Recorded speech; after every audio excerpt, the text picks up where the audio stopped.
UDF 17 സീറ്റിൽ ഇപ്പോൾ മുന്നിട്ട് നിൽക്കുന്നു. NDAയിലേക്ക് നോക്കാം. NDA 310 നിൽക്കുന്നു. ഇന്ത്യ മുന്നണി 212. ഒപ്പത്തിനൊപ്പം നിന്നതാണ് ഒരു ഘട്ടത്തിൽ അരമണിക്കൂർ മുമ്പ്. ഇപ്പോൾ അതിന് കുറവ് വന്നിരിക്കുന്നു. NDAയുടെ ഒരു കുതിച്ചുചാട്ടം വീണ്ടും കാണാൻ കഴിയുന്നുണ്ട്. മറ്റുള്ളവർ 21 എന്നതിൽ എത്തി നിൽക്കുകയാണ്.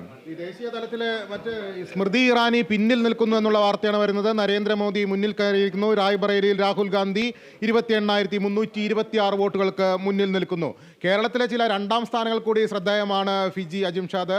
അതായത് നമുക്ക് ഈ പത്തനംതിട്ട മണ്ഡലത്തിൽ NDA സ്ഥാനാർത്ഥി അനിൽ ആന്റണി രണ്ടാം സ്ഥാനത്ത് വരുമെന്നായിരുന്നു എക്സിറ്റ് പോളുകൾ സൂചിപ്പിച്ചിരുന്നത്. എന്നാൽ ഇപ്പോൾ അവിടെ അങ്ങനെ ഒരു മുന്നേറ്റമൊന്നും ഉണ്ടാക്കാൻ NDAക്ക് കഴിഞ്ഞിട്ടില്ല. തോമസ് ഐസക് തന്നെയാണ് രണ്ടാം സ്ഥാനത്ത് നിൽക്കുന്നത്. അവിടെ ആന്റണി തന്നെയാണ് മുന്നിട്ട് നിൽക്കുന്നത്. പക്ഷേ LDF സ്ഥാനാർത്ഥി തോമസ് ഐസക് രണ്ടാം സ്ഥാനത്ത് നിൽക്കുന്നു. തിരുവനന്തപുരത്ത് 1160 രാജീവ് ചന്ദ്രശേഖർ ലീഡ് ഉയർത്തിയിരിക്കുന്നു.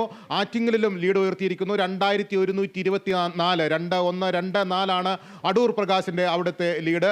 കൊല്ലത്ത് UDF ജയം ഉറപ്പിച്ച മട്ടിലാണ് അവിടുത്തെ മുന്നേറ്റം നടക്കുന്നത്. പത്തനംതിട്ടയിൽ ജയം ഉറപ്പിക്കാറായിട്ടില്ല. പത്തനംതിട്ടയിൽ നേരിയ ലീഡ് മാത്രമാണ് UDF സ്ഥാനാർത്ഥിക്ക് ഉള്ളത്. എങ്കിലും UDFന്റെ മുന്നേറ്റം അവിടെ ദൃശ്യമാണ്. 15,816 വോട്ടുകൾക്ക് പോളിറ്റ് ബ്യൂറോ അംഗമായ